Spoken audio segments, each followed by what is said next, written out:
സോമൂന് അത് ശരിക്കും പാടാൻ പറ്റില്ല. ഒരൊറ്റ ടൈപ്പ് ഓഫ് സിംഗിങ് അല്ല നമ്മൾ നോക്കണേ അല്ലെ. ക്ലാസിക്കൽ നന്നായി പാടണം, സോമു പാടുന്ന പോലെ ഫീലുള്ള പാട്ടുകൾ നന്നായിട്ട് പാടണം, റേഞ്ച് നന്നായിട്ട് വേണം, ശ്രുതി നന്നായി ചെയ്യണം, ഒത്തിരി ഫാക്ടേഴ്സ് ഉണ്ട്. അപ്പൊ അങ്ങനെ നോക്കുമ്പോൾ സോമു അത് ഫിറ്റ് ആവോ എന്നൊരു ഡൗട്ട് നമ്മുടെ പ്രേക്ഷകരുടെ മനസ്സിൽ വരും. SMS ആണ് സോമുനെ എല്ലാ സ്റ്റേജിലും കേട്ടുകൊണ്ട് പോണേ. എന്നാൽ പോലും ഈ കോമ്പറ്റീഷൻ ജയിക്കേണ്ടത് ഏറ്റവും മികച്ച ഗായകൻ, ഏറ്റവും മികച്ച ഗായിക തന്നെയാണ്. Older exit was a very beautiful performance, and let us give the full marks to that today. And let us go to the judges. അവതാരികയ്ക്ക് ഒരു അധികാരവുമില്ല വിധി നിർണയം നടത്താൻ. അവർ എന്താണ് അഭിപ്രായം എന്ന് പറഞ്ഞത് ജഡ്ജസിന് വിടുക എന്നുള്ളത്. And she or he is not supposed to say any comment about the performance. അത് ഇനി മുതൽ ശ്രദ്ധിക്കേണ്ടത് ആവശ്യമാണ്. അവനവന്റെ ജോലി ചെയ്യുക.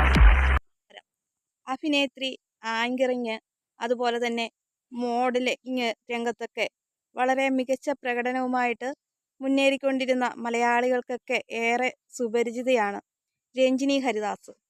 രഞ്ജിനി ഹരിദാസ് എന്നൊരു പേര് കേൾക്കുമ്പോൾ തന്നെ നമ്മൾ മലയാളികൾ പെട്ടെന്ന് മനസ്സിലേക്ക് വരുന്നത് ഐഡിയ സ്റ്റാർ സിംഗറിലെ ആ ഒരു രംഗത്തെ ആങ്കറിങ് ഒക്കെ ആയിട്ട് നിന്ന രഞ്ജിനി ഹരിദാസിനെയാണ്. മലയാളത്തെക്കാളും കൂടുതൽ ഇംഗ്ലീഷ് വാക്കുകൾ സംസാരിച്ചു കൊണ്ടിരുന്ന രഞ്ജിനിയുടെ ആ ഒരു ശൈലിയും സംസാരവും ഒക്കെ നമുക്ക് വളരെയധികം ഇഷ്ടമായിരുന്നു. കുറേ ആളുകളിൽ നിന്ന് വിമർശനങ്ങളും ഒക്കെ ഈ സ്ത്രീ നേരിട്ടിട്ടുണ്ടെങ്കിലും എന്നെ സംബന്ധിച്ച് എനിക്ക് ഏറ്റവും ഇഷ്ടമുള്ള ഒരു ഇപ്പം പല ആങ്കറിങ് ചെയ്യുന്ന പല ആളുകളുണ്ട്. പക്ഷെ എന്നാലും ഒരു എന്താ പറയുന്നത്, ഒരാൾ വന്നു കഴിയുമ്പോൾ ആ ആളോടുള്ള ഇടപെടലും അതുപോലെ തന്നെ ഒരു മനസാക്ഷിയോടുള്ള ഒരു സംസാരവും പെരുമാറ്റവും ഒക്കെ ആയിട്ട് മാറുന്ന ഒരു വ്യക്തിയാണ് രഞ്ജിനി ഹരിദാസ് എന്ന് പലവട്ടം തോന്നിയിട്ടുണ്ട്. അപ്പോൾ രഞ്ജിനി ഹരിദാസിനെ കുറിച്ച് കഴിഞ്ഞ ദിവസം ആലപ്പി അഷറഫ് ഒരു വീഡിയോ ചെയ്തിരുന്നു. അവരുടെ ഇപ്പോഴത്തെ പ്രശ്നങ്ങളും കാര്യങ്ങളും ഒക്കെയാണ് അതിൽ പറയുന്നത്. അതിൽ രഞ്ജിനിക്ക് ഇപ്പോൾ ശാരീരികമായിട്ടുള്ള പല പല അസ്വസ്ഥതകളും രോഗങ്ങളുമുണ്ട്, ശരീരത്തിലെ ഹോർമോൺ വ്യതിയാനം കൊണ്ടുണ്ടായിരിക്കുന്ന പ്രശ്നങ്ങളാണ് എന്നൊക്കെയാണ് പറയുന്നത്. 43 വയസ്സ് ഒക്കെ കഴിഞ്ഞ് പ്രായമായി.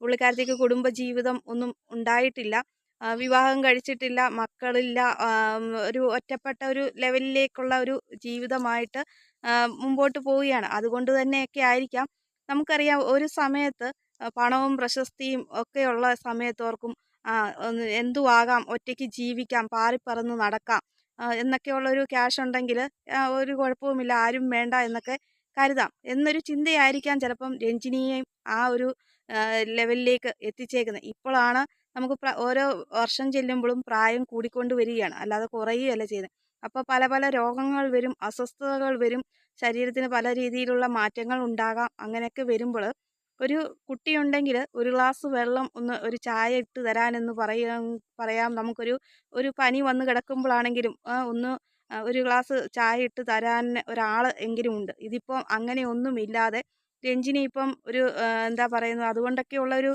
മാനസികമായിട്ടുള്ള പ്രശ്നങ്ങൾ കൊണ്ടും ഒക്കെ ആയിരിക്കും. ഒരു സമയത്ത് നമുക്ക് അഭിനയത്തിലാണെങ്കിലും അല്ലെങ്കിൽ മോഡലിങ്ങിലൊക്കെ ആണെങ്കിലും ആ ഒരു പ്രായത്തിൻ്റെ തിളക്കം കൊണ്ട് ആ ഒരു സമയത്ത് വളരെ കത്തിയൊക്കെ നിൽക്കും. പക്ഷേ കുറച്ച് കഴിയുമ്പോൾ പ്രായം കൂടി വരുമ്പം നമുക്ക് ആ മോഡലിംഗ് രംഗത്തോ അഭിനയ രംഗത്തോ ഒന്നും ശോഭിക്കാൻ പറ്റുകയില്ല പഴയ പോലെ. പുതിയ പുതിയ നായികമാരും പുതിയ പുതിയ മോഡലുകളും ഒക്കെ വന്നുകൊണ്ടേയിരിക്കും. ഓരോ രംഗത്തും അങ്ങനെ തന്നെയാണ് വരുന്നത്. അപ്പോൾ പഴയ ആളുകളൊക്കെ ഔട്ടായി മാറിക്കൊണ്ടേയിരിക്കും. ഇപ്പോൾ എത്രയോ ആങ്കറിങ് ചെയ്യുന്ന പുതുമുഖ താരങ്ങൾ ഇപ്പം വന്നുകൊണ്ടേയിരിക്കുന്നു. മീര വാസുദേവ് ഒക്കെ ഇപ്പോൾ ആങ്കറിങ് ചെയ്യുന്ന വ്യക്തികളാണ്. അങ്ങനെ പല ആളുകളും ഇപ്പോൾ രഞ്ജിനി നിന്ന സ്ഥാനത്ത് പല ആളുകൾ ഇപ്പം മാറി മാറി വന്നുകൊണ്ടേയിരിക്കുകയാണ്. അപ്പോൾ അവരൊക്കെ പഴയ ആളുകൾ ഔട്ടായി പുതിയ ആളുകൾ വരുന്നു. അപ്പോൾ അവർ ആദ്യമേ ഓർത്തിരിക്കുന്നത് എന്നും ഇതേ ലെവലിൽ ശോഭിച്ച് നിൽക്കാമെന്നായിരിക്കും കരുതിയിരിക്കുന്നത്. ആ ഒരു ധാരണ കൊണ്ടുമായിരിക്കും ഇനിയിപ്പം വിവാഹമൊന്നും കഴിച്ചില്ലെങ്കിലും കുഴപ്പമൊന്നുമില്ല, ക്യാഷുണ്ട്, എന്നും പ്രശസ്തിയായിട്ട് ഇങ്ങനെ നല്ല ഒറ്റയ്ക്ക് സിംഗിളായിട്ട് പാറിപ്പറന്ന് നടക്കാമെന്നുള്ള ചിന്ത കൊണ്ടൊക്കെ വന്നിരിക്കുന്ന ആ ഒരു ഇതായിരിക്കും പുള്ളിക്കാരത്തി വിവാഹ ജീവിതത്തിലേക്ക് കടക്കാതിരുന്നത്.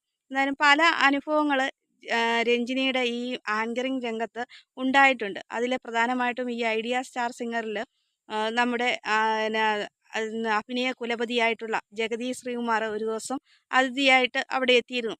ആ സമയത്ത് എന്തോ അദ്ദേഹത്തിന് എന്തോ ഒരു മുൻ വൈരാഗ്യം പോലെയുള്ള രീതിയിലാണ് ഇദ്ദേഹം രഞ്ജിനിയോട് സംസാരിച്ചതെന്നാണ് പറയുന്നത്.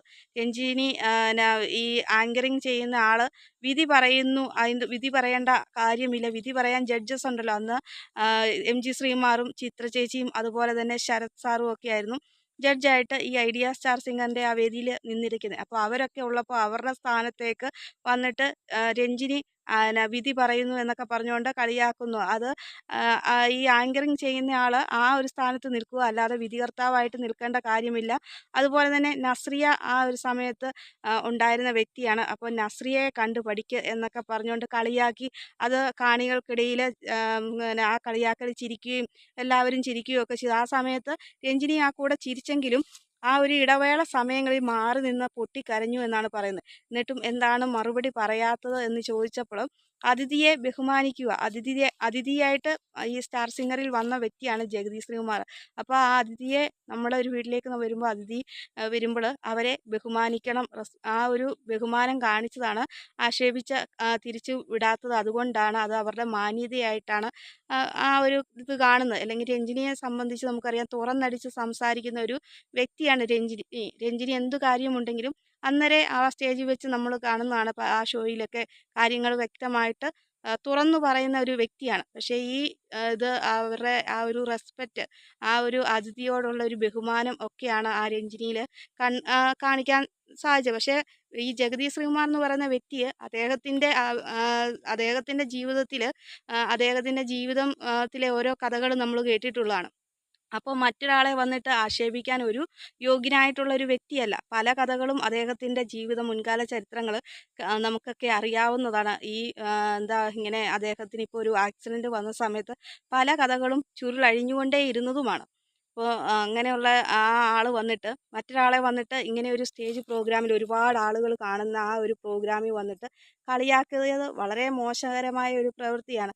എന്തു പറഞ്ഞെന്ന് പറഞ്ഞാലും നല്ലൊരു ആങ്കറാണ് രഞ്ജിനി ഹരിദാസ്. അവരുടെ ആ സംസാര ശൈലിയും ആളുകളോടുള്ള ഇടപെടലും അതുപോലെ തന്നെ ഒരു മനസാക്ഷിയോടുള്ള ഒരു മനുഷ്യസ്നേഹിയായിട്ടുള്ള ഒരു വ്യക്തിയും കൂടിയാണ്. അതിലുപരി അവർക്കൊരു മൃഗങ്ങളോടുള്ള ഒരു പ്രത്യേക സ്നേഹം കൂടെയുണ്ട്.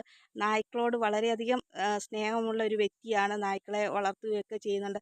അതുകൊണ്ട് തന്നെ അവരെ ചുമ്മാ കളിയാക്കിയ ആളുകൾ പട്ടി രഞ്ജിനി എന്നൊക്കെ പറഞ്ഞ് വിളിച്ച് ആക്ഷേപിച്ചിട്ടുണ്ട്. എന്നിരുന്നു പറഞ്ഞാലും പുള്ളിക്കാരത്തിയെക്കുറിച്ച് നല്ലൊരു അഭിപ്രായം തന്നെയാണ്. ഈ ഒരു ഷോയിൽ വന്നപ്പം അവരെ ആക്ഷേപിച്ചു വിട്ടത് ജഗതി ശ്രീകുമാർ. അന്നത്തെ ഒരു ഷോയിൽ ജഗതി അതിഥിയായി വന്നപ്പോൾ രഞ്ജിനിയോട് എന്തൊക്കെ ഒരു വൈരാഗ്യം തീർക്കുന്ന ലെവലിലാണ് അത്രയും ആളുകൾക്കിടയിൽ, കാണികൾക്കിടയിൽ വെച്ച് അദ്ദേഹം ആക്ഷേപിച്ച് സംസാരിച്ചിരിക്കുന്നത്.